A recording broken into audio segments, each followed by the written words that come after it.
Videos देखने के लिए सब्सक्राइब करें जनसत्ता.com, बेल आइकन दबाकर पाएं लेटेस्ट नोटिफिकेशंस। नमस्कार, जनसत्ता में आपका स्वागत है। उत्तर प्रदेश में जनसंख्या नियंत्रण के लिए 2 बच्चों की नीति लागू किए जाने को लेकर बहस शुरू हो गई है। असम की बीजेपी सरकार ऐसी नीति को लागू कर चुकी है। उत्तर प्रदेश सरकार की राय है कि प्रस्तावित मसौदे का हर कोई स्वागत करेगा। वहीं विपक्ष ने इसे चुनाव से पहले लोगों का ध्यान भटकाने की एक कोशिश बताया है।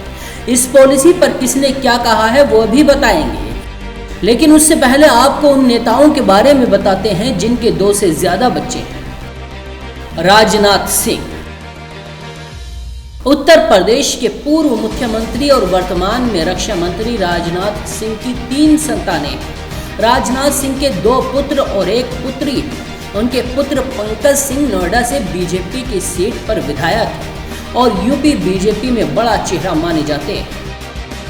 लालू प्रसाद यादव बिहार की राजनीति का बड़ा नाम है। वो राष्ट्रीय जनता दल के संस्थापक और बिहार के पूर्व मुख्यमंत्री लालू प्रसाद यादव की 9 संतानें हैं, 2 पुत्र और 7 पुत्रियां। लालू के दोनों बेटे तेज प्रताप और तेजस्वी दोनों ही राजनीति में हैं और आरजेडी की कमान संभाल रहे हैं। भूपेश बघेल कांग्रेस के वरिष्ठ नेता और छत्तीसगढ़ के मुख्यमंत्री हैं।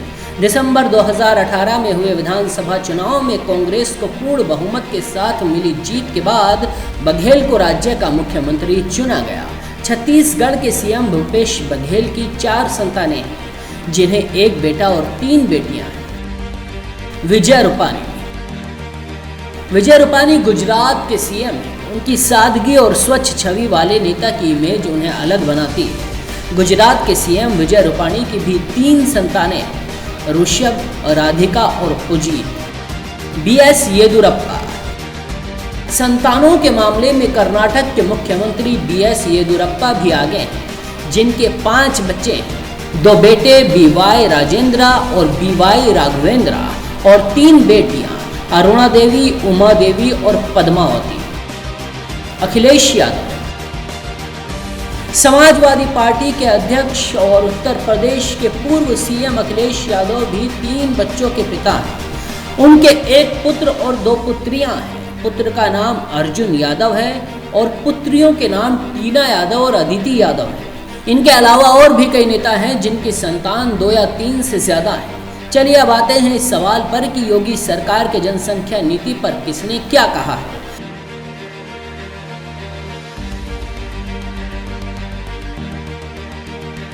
सलमान खुर्शीद ने कहा है, कानून बनाने से पहले सरकार को बताना चाहिए कि उसके मंत्रियों के कितने बच्चे हैं। उन्होंने कहा, सरकार को जनसंख्या नियंत्रण कानून लाने से पहले ये सूचना देनी चाहिए कि उनके मंत्रियों के कितने बच्चे हैं। इसके बाद विधेयक लागू करना चाहिए।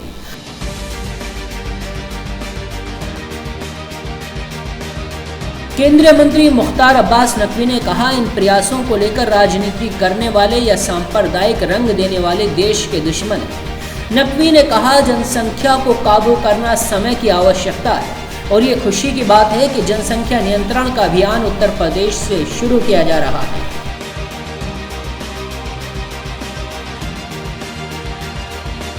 एक बात हम आपको बहुत साफ कहें, जो राज्य जो करना चाहे अपना करे, लेकिन हमारा बहुत साफ ओपिनियन, जनसंख्या नियंत्रण के लिए अगर आप सिर्फ कानून बना करके कोई इसका उपाय करेंगे, ये सभी ठीक से संभव नहीं है।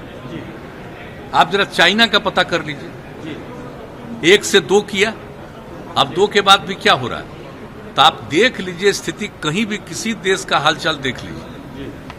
ये सबसे बड़ी चीज है कि जब महिलाएं पूरे तौर पर पढ़ी रहेंगी तो इतनी जागृति आती है, इतना कॉन्शसनेस होता है कि अपने आप प्रजनन दर घटेगा।